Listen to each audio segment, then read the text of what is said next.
Good morning, dear students. Today we will discuss about the cardiac disorders. First one, shock. So, what is the shock?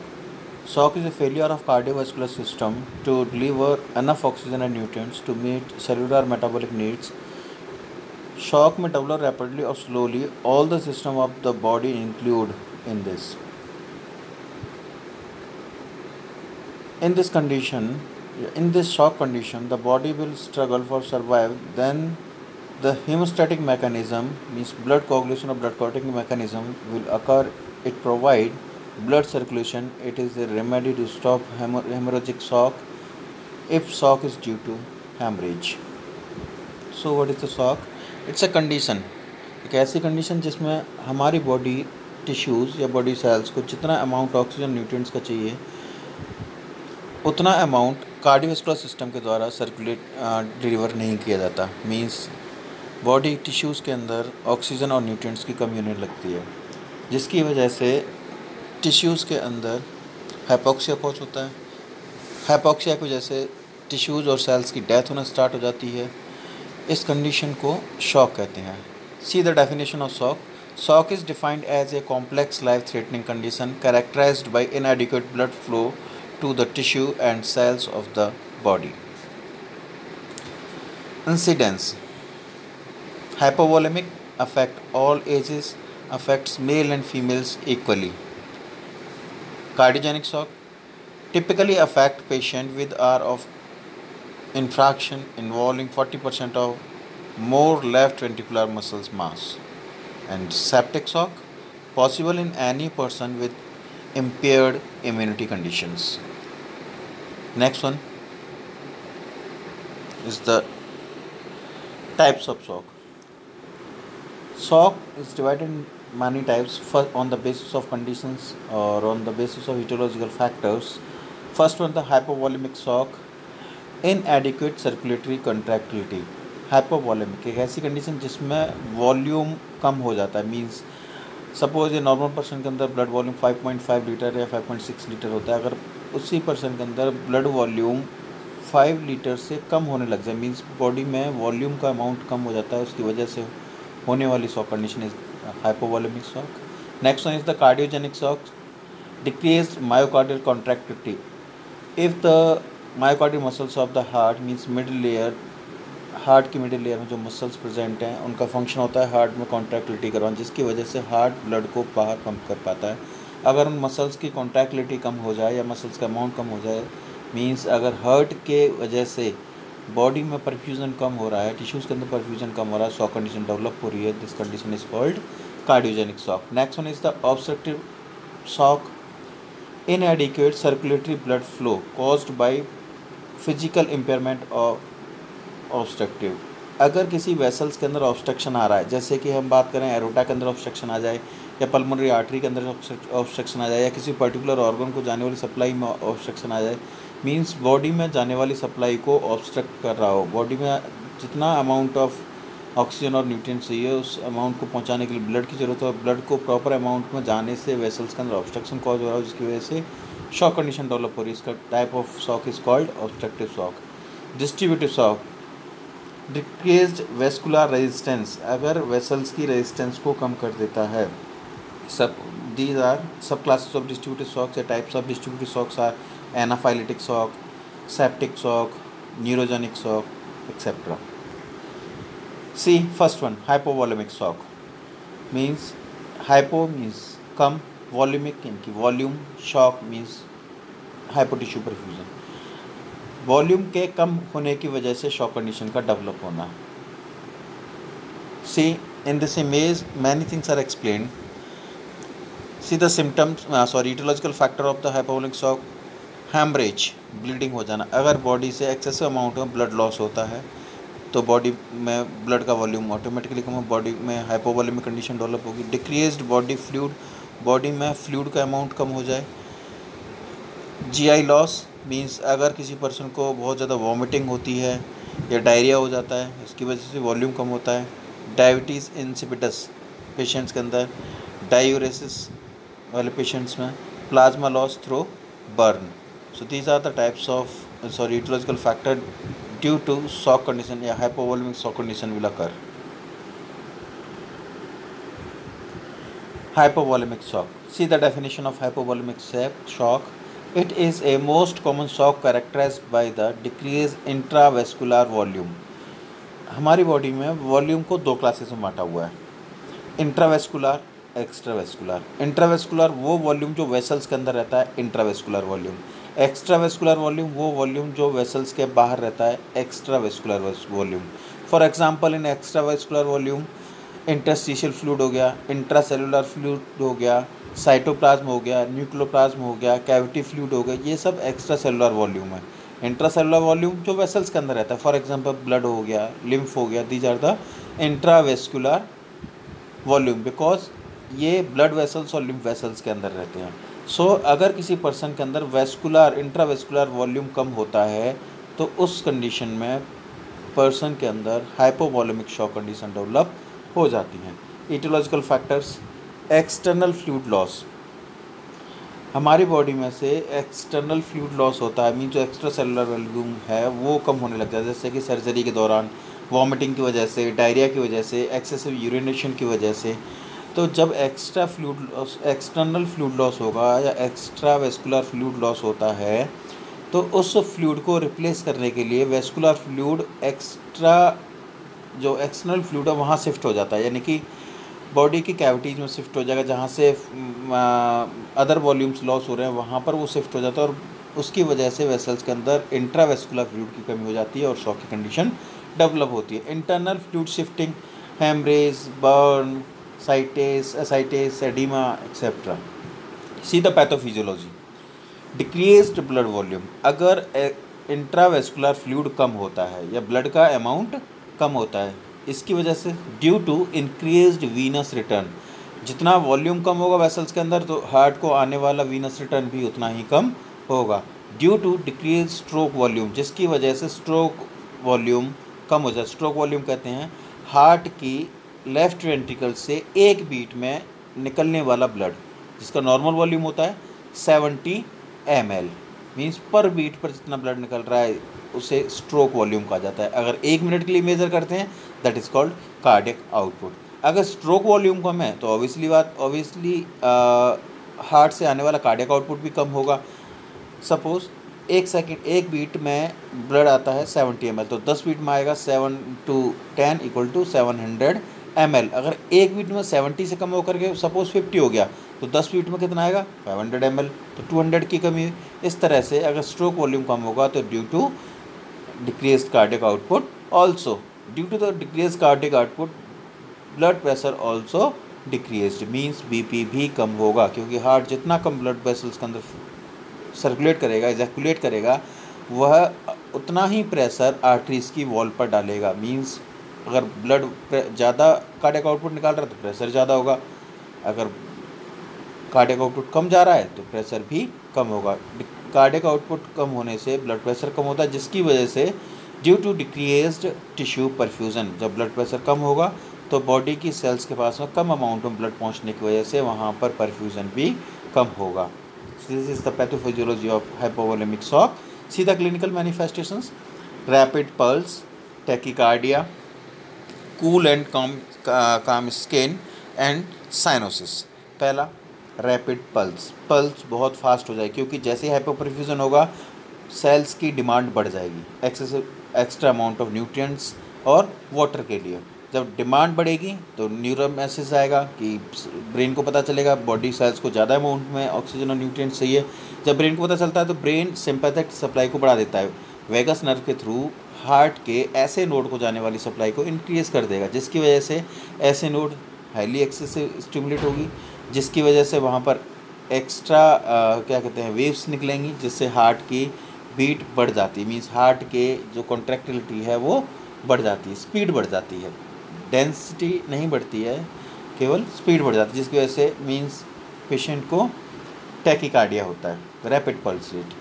टैकीपीनिया, जब body में oxygen की कमी है तो brain को message आता है, न्यूरो मैसेज आता है कि बॉडी में हाइपोक्सिया हो रहा है, जिसकी वजह से ब्रेन लंग्स को भी नर्व सप्लाई देता है, सिंपैथेटिक सप्लाई को बढ़ाता है और लंग्स को बोलता है कि एक्स्ट्रा अमाउंट ऑफ ऑक्सीजन लो, क्योंकि बॉडी के टिश्यूज़ के अंदर ऑलरेडी ऑक्सीजन कम है, तो लंग्स बाहर से ज़्यादा ऑक्सीजन को जल्दी जल्दी खींचना स्टार्ट कर देते हैं, जिससे रेस्पिरेटरी रेट बढ़ जाती है और इसी को हम टैकीपीनिया कहते हैं।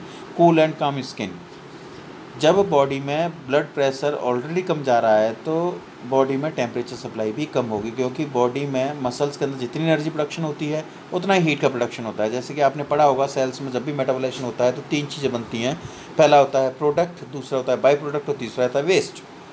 तो वेस्ट को बॉडी से रिमूव कर दिया जाता है, प्रोडक्ट के फॉर्म में एनर्जी होती है जिसको हमारी बॉडी अपने फंक्शंस के लिए यूज़ कर लेती हैं, और तीसरा होता है बाई प्रोडक्ट जो है हीट, ये हमारी बॉडी के टेम्परेचर को मेंटेन करने में हेल्प करती है। और मसल्स के अंदर जहाँ ये हीट प्रोड्यूस हो रही है उस हीट को बॉडी में ब्लड के थ्रू सर्कुलेट करा जाता है। जब ब्लड प्रेशर कम होगा उसकी वजह से बॉडी में हीट सर्कुलेशन भी कम होगा, तो बॉडी कूल रहेगी। दूसरा रीज़न कि बॉडी में जब न्यूट्रिएंट्स कम होंगे, ऑक्सीजन कम होगी और वाटर कम होगा तो मेटाबॉलाइजेशन भी कम, जो सेल्स के अंदर मेटाबॉलिज्म है वो मेटाबॉलिक रेट भी कम हो जाएगी। जब मेटाबॉलिक रेट कम होगी तो हीट प्रोडक्शन भी कम होगा, जिसकी वजह से भी बॉडी कूल रहती है। साइनोसिस, जब बॉडी में हाइपो परफ्यूजन है, सप्लाई कम जा रही है तो ऑक्सीजन की कमी होगी और सेल्स के अंदर साइनोसिस स्टार्ट हो जाती है, बॉडी टिश्यूज़ में साइनोसिस होगी। See the medical management of hypovolemic shock, restore intravascular volume, जो वसल्स के अंदर वॉल्यूम कम हो गया है, जैसे डायरिया होने की वजह से कम हो गया है,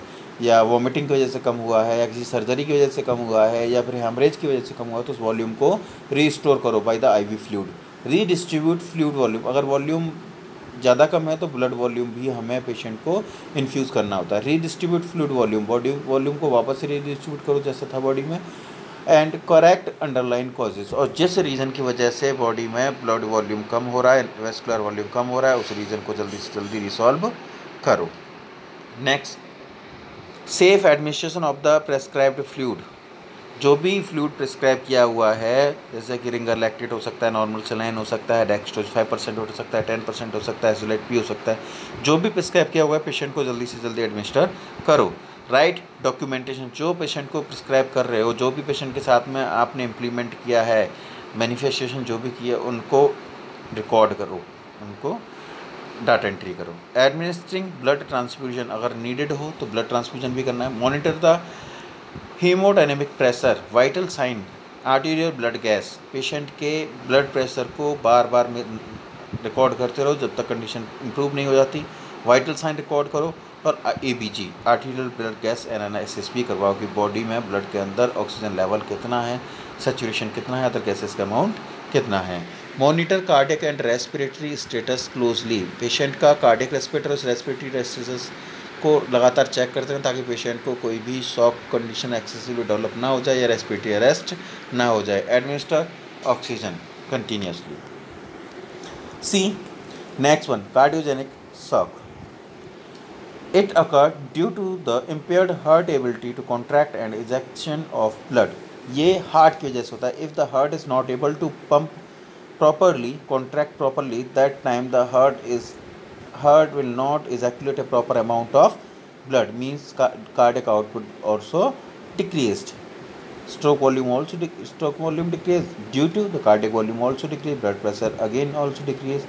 तो what is the cardiogenic shock, कि हार्ट की मसल्स या कार्डियक मसल्स एबल नहीं होती हैं प्रॉपर अमाउंट में कॉन्ट्रैक्शन करने की, जिसकी वजह से बॉडी में हाइपोपरफ्यूजन हो जाता है। इस कंडीशन को इस तरह से जो शॉक कंडीशन डेवलप होगी that is called cardiogenic shock.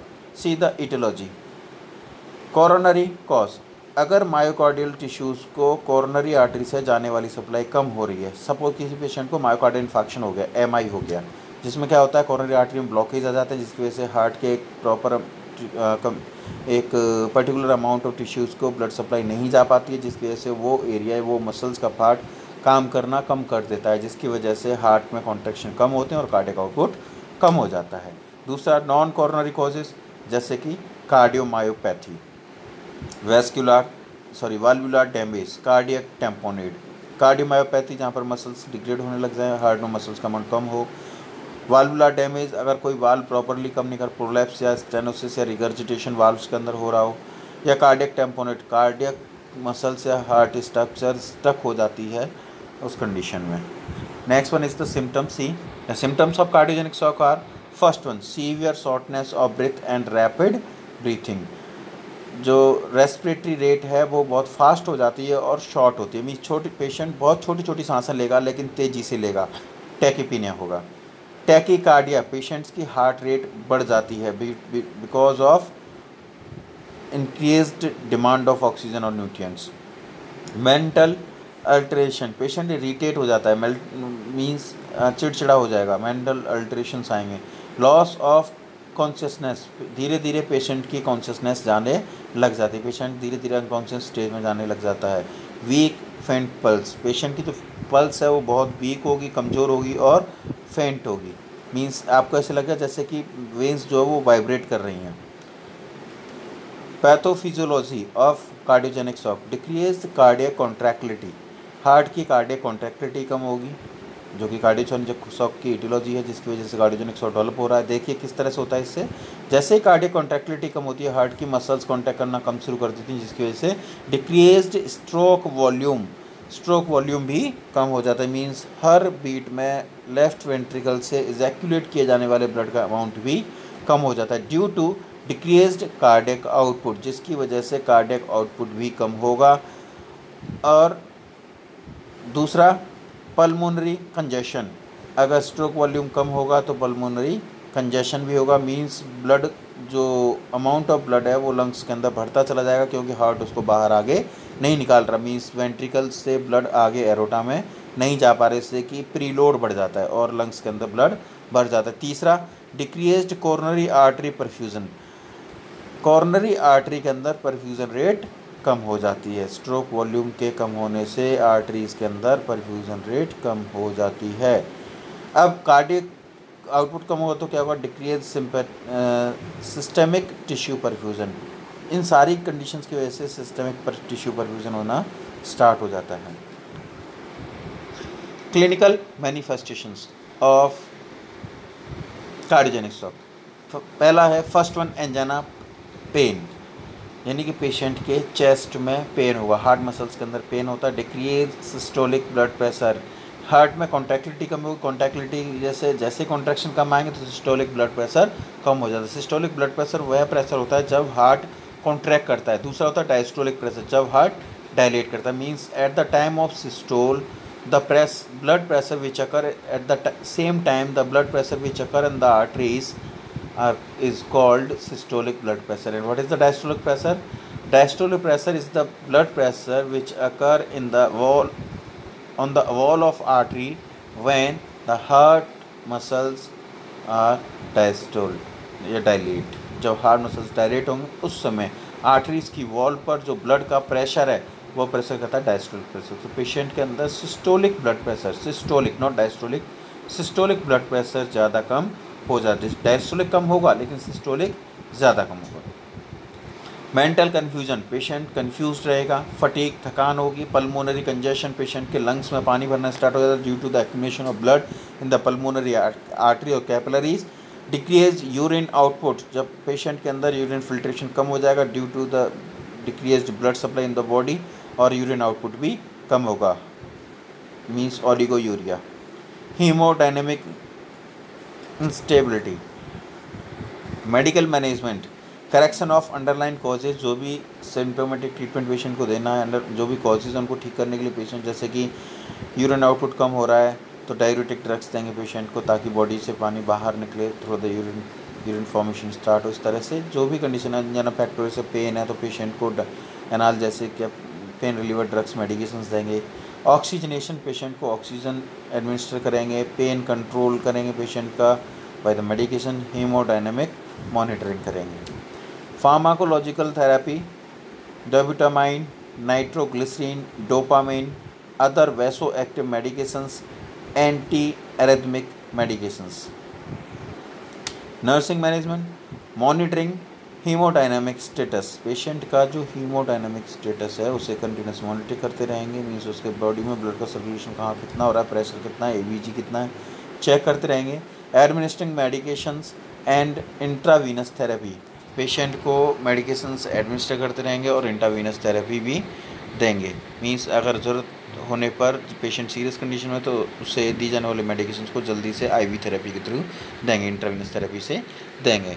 Enhancing safety and comfort of the patient. Complications of cardiogenic shock,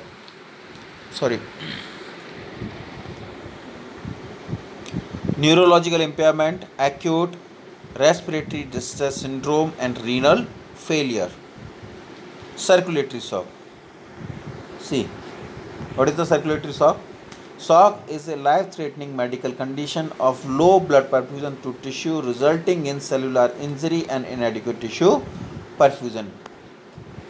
Mean it's occur due to hypoperfusion. Circulatory shock किसकी वजह से होता है? हाइपोपरफ्यूजन की वजह से। मीन्स पेशेंट के अंदर सप्लाई या सर्कुलेशन प्रॉपर ना हो रहा हो। Decreased mentation, confused, sluggish, anxious, skin cold and mottled. These are the symptoms of circulatory shock. Sign of shock, pulse rapid, weak और थ्रेडी। पेशेंट की जो पल्स रेट है वो बहुत फास्ट होगी, कमज़ोर होगी और बहुत हल्की हल्की, मीन्स जो पाल्पिटेशन है बहुत हल्का सा फील होगा। टैकीकार्डिया होगा पेशेंट को। रेस्पिरेशन में सैलो, इर्रेगुलर और लेबर्ड। पेशेंट जो है वो डीप रेस्पिरेशन करेगा, इर्रेगुलर होगा और बहुत मेहनत कर रहा होगा, means labored breathing. May be tachypnea, increased respiratory rate. Causes of shock, heart attack, anaphylaxis, loss of circulating blood volume, इस ब्लीडिंग हो जाना, बर्न होना डिहाइड्रेशन की वजह से, वीनस डायलेशन एलर्जी की वजह से हो सकता है, पेन या ड्रग की वजह से, हीट शॉक की वजह से या इन्फेक्शन की वजह से, हाई और low body temperature also. Next one is the septic shock. Definition: severe bacterial infections और septicemia include septic shock. Septic shock यानी कि पेशेंट को बैक्टीरियल इन्फेक्शन हो गया है या पेशेंट के ब्लड में पस फॉर्मेशन हो रहा है, पस का कहीं से भी एक्यूमुलेशन हो रहा है किसी भी बैक्टीरियल इन्फेक्शन की वजह से। इस कंडीशन में क्या होता है कि बॉडी में आरबीसीज का अमाउंट धीरे धीरे कम होने लग जाता है, पेशेंट एनीमिक कंडीशन में जाने लग जाता है।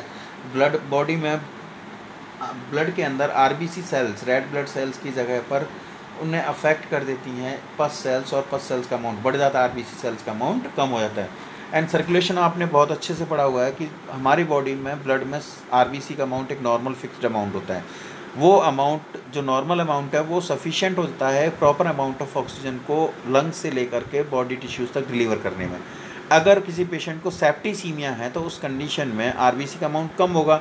जब आरबीसी अमाउंट कम होगा तो वो कम आरबीसी बॉडी टिश्यूज़ को भी कम अमाउंट में ऑक्सीजन ट्रांसफ़र कर पाएंगी, जिसकी वजह से पेशेंट को शॉक कंडीशन डेवलप होना स्टार्ट हो जाती है। What are the etiology of septic shock?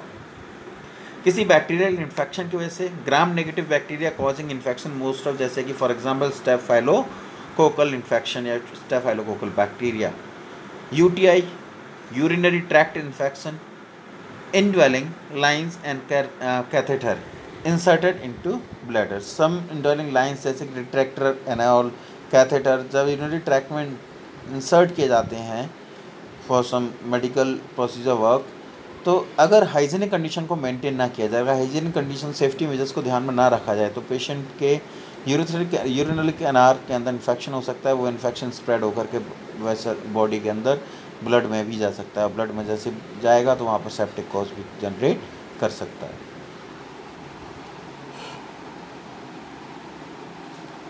Respiratory infection, some diseases also, जैसे कि डायबिटीज़ मेलाइटिस हो गया, एड्स हो गया। सीधा pathophysiology of septic shock. Vasodilation, vessels क्या हो जाती हैं, जैसे ही सेप्टिक कंडीशंस होंगी वेसल्स वो डायलेट हो जाएंगी। Maldistribution of blood volume, body में ब्लड का वॉल्यूम का माल डिस्ट्रीब्यूशन होगा, मीन्स जहाँ ज़्यादा जरूरत है वहाँ कम, जहाँ कम जरूरत है वहाँ ज़्यादा ब्लड एक्यूमुलेट हो जाएगा। Decreased venous return, blood volume जब बॉडी में जमा होने लग जाएगा, वेसल्स डायलेट होंगी तो उनके अंदर प्रेशर रेट कम हो जाएगी, प्रेशर लेवल कम होगी तो ब्लड वहीं की वहीं जमा रह जाएगा, मीन्स हार्ट को लौट करके आने वाला ब्लड जो कि सुपीरियर और इन्फीरियर वेना कैवा से आता है राइट एट्रियम के अंदर, वो वॉल्यूम कम हो जाता है, वीनस रिटर्न कम होगा, जिसकी वजह से due to decrease stroke volume, जिसकी वजह से स्ट्रोक वॉल्यूम कम हो जाता है। स्ट्रोक वॉल्यूम पहले भी मैं आपको बता चुका हूँ। The volume of blood pumped from the left ventricle per beat, normal volume is 70 ml is called stroke volume. अगर इसी को 60 से मल्टीप्लाई कर दें, सॉरी 72 से मल्टीप्लाई कर दें, मीन्स 1 मिनट में आने वाली बीट्स से मल्टीप्लाई कर दें, तो फिर हमारे पास आ जाता है कार्डियक आउटपुट। जब वॉल्यूम कम है, स्ट्रोक वॉल्यूम कम है, तो ऑब्वियसली बात है कि डिक्रीज्ड कार्डियक आउटपुट, जिसकी वजह से decrease tissue perfusion and shock condition will occur. So this is the pathophysiology of septic shock. See the clinical manifestations of the septic shock. The first stage, patient is febrile, patient को कपकपी होगी, fever होगा, bounding pulse, strong troubling, increase lub dub, means patient की pulse है वो differentiate नहीं होगी properly, beats fix amount पर नहीं आ रही होंगी, felt over one of the arteries in the body, it is due to forceful heart beats, flushed skin, tachycardia होगा, increase urine output, increased bowel sound also. Second stage में क्या होगा, BP कम हो जाएगा, स्किन ठंडी हो जाएगी और पीला कलर होने लग जाएगा, टेम्परेचर नॉर्मल और बिलो नॉर्मल मीन्स पेशेंट को हाइपोपायरेक्सिया कंडीशन स्टार्ट हो जाएगी। Medical management, identify the cause and eliminate the cause. Patient को सिम्टोमेटिक ट्रीटमेंट देना है, मीन्स जिस तरह के सिम्टम्स अकर हो रहे हैं उनको मैनेजमेंट, उनके मैनेजमेंट के लिए सिम्टोमेटिक मेडिकेशंस देनी है as prescribed by the doctor और फिजिशियन एंड ऑल या कार्डियोलॉजिस्ट। ब्लड स्पेसिमेन कलेक्ट करने, यूरिन स्पेसिमेन कलेक्ट करना और ड्रेनेज ऑफ वुंड कल्चर के लिए। Remove old IV line and put new IV line, हो सकता है उस आईवी लाइन की वजह से पेशेंट को इन्फेक्शन हुआ और वहाँ से सेप्टिसिमिया डेवलप हो रहा हो। Antibiotic coated IV line should be established, और सिंपल की जगह पर हमें एंटीबायोटिक कोटेड आईवी लाइन को लगाना है जिसकी वजह से पेशेंट को इन्फेक्शन ना हो। एब्सेस आर ड्रेन, जो भी एब्सेस है बॉडी में कहीं भी पस बनी हो उसको बाहर निकालना है। फ्लूइड रिप्लेसमेंट, बॉडी में फ्लूइड को रिप्लेस भी करना है। Next one is the neurogenic shock. Definition, it cause vasodilation due to loss of sympathetic tone, damage to the central nervous system, means body में हमारे पास में दो तरह का नर्वस सिस्टम, CNS और PNS, सेंट्रल नर्वस सिस्टम और peripheral nervous system.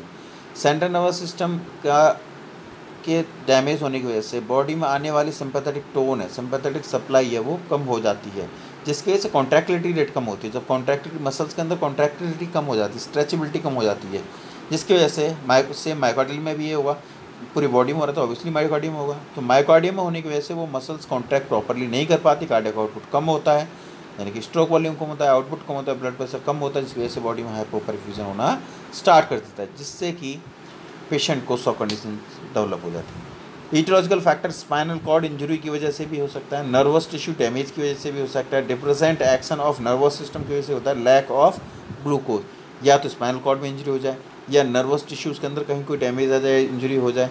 Depression action, कोई पेशेंट अगर डिप्रेशन की कंडीशन में, तो वहाँ पर भी नर्वस सिस्टम अपना काम करना कम कर देता है। लैक ऑफ ग्लूकोज, बॉडी में ग्लूकोज का अमाउंट कम होगा, जिसकी वजह से कि न्यूरॉन टिश्यूज़ को प्रॉपर अमाउंट ऑफ नरिशमेंट नहीं मिलेगा, तो वो भी डिप्रेस्ड हो जाते हैं, मीन्स अपना काम करना कम कर देते हैं। Clinical manifestations of neurogenic shock, dry warm skin rather than the cool and moist skin.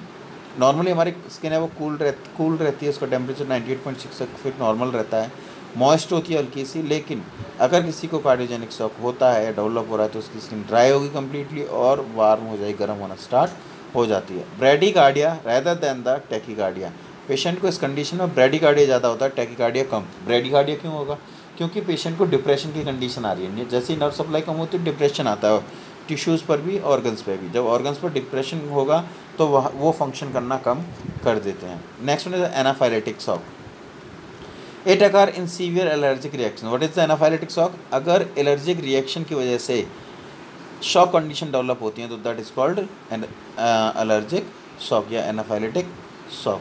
Aetiological factors, penicillin sensitivity, अगर किसी पर्सन को पेनिसिलिन इंजेक्शन से सेंसिटिविटी या ड्रग से सेंसिटिविटी है तो वहाँ पर भी नर्वस सिस्टम या बॉडी में शॉक कंडीशन डेवलप होना स्टार्ट हो जाती है, नर्वस सिस्टम भी डिप्रेस हो जाता है। ट्रांसफ्यूजन रिएक्शन, अगर कुछ ट्रांसफ्यूज कर रहे हो, जैसे ब्लड दे रहे हो, कोई ड्रग दे रहे हो, जिसकी ट्रांसफ्यूजन रिएक्शन की वजह से भी एलर्जी हो सकती है। वैसो डायलेशन, वेसल्स के डायलेट होने से। Capillary permeability, the capacity of a blood vessel wall to allow for the flow of small molecules like as drug, nutrients, water, iron, or even whole cells. Lymphocytes on their way to the site of inflammation. Clinical manifestation: mild peripheral tingling means tingling होती है एक सनसनी सी चलना, जैसे आप हाथ पैर सो जाते हैं उस टाइम पे हाथ पैरों में जो सनसनी चलती है, that is a tingling. So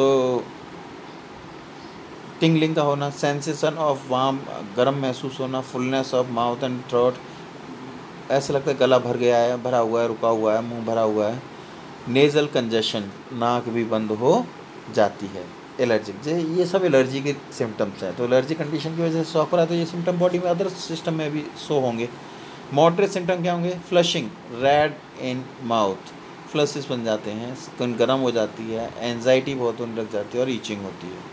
severe, अगर सीवियर शॉक कंडीशन डेवलप हो रही है दैट टाइम ब्रोंकोस्पाज्म हो सकता है, डिज्निया हो सकता है और कफ हो सकता है. Medical management is identify the cause and solve it. Patient को सिम्टोमेटिक ट्रीटमेंट जो कि एज डॉक्टर के द्वारा प्रिस्क्राइब किया हुआ है या फिर कार्डियोलॉजिस्ट के द्वारा, फिजिशियन के द्वारा प्रिस्क्राइब किया हुआ है.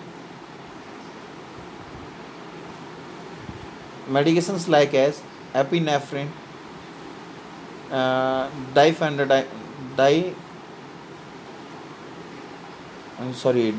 Epinephrine, diphenhydramine, nebulization and albuterol. Nursing management: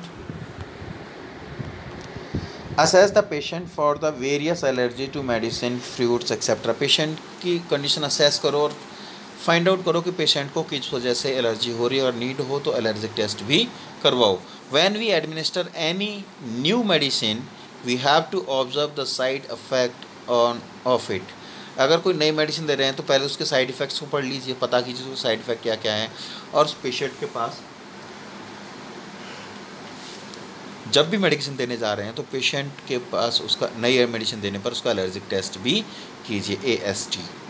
we must have the knowledge about the sign and symptom of shock. हमें पेशेंट के शॉक के बारे में नॉलेज होनी चाहिए, नर्सेस को नॉलेज होनी चाहिए कि उसके सिम्टम्स क्या हैं, साइन क्या हैं, ताकि आइडेंटिफाई कर पाएँ. और observe the response to the treatment. और पेशेंट को जो ट्रीटमेंट दिया जा रहा है उसका पेशेंट क्या रेस्पॉन्स कर रहा है, उसकी बॉडी क्या रेस्पॉन्स कर रही है, उनको बार बार नोट करो. Assessment and diagnostic procedure: non invasive procedure, spirometry, pulse oximetry, arterial blood gas analysis. Next, CBP measurement, ECG, chest X-ray, hemodynamic monitoring. So these are the findings or diagnostic evaluations for the condition of shock. Thank you.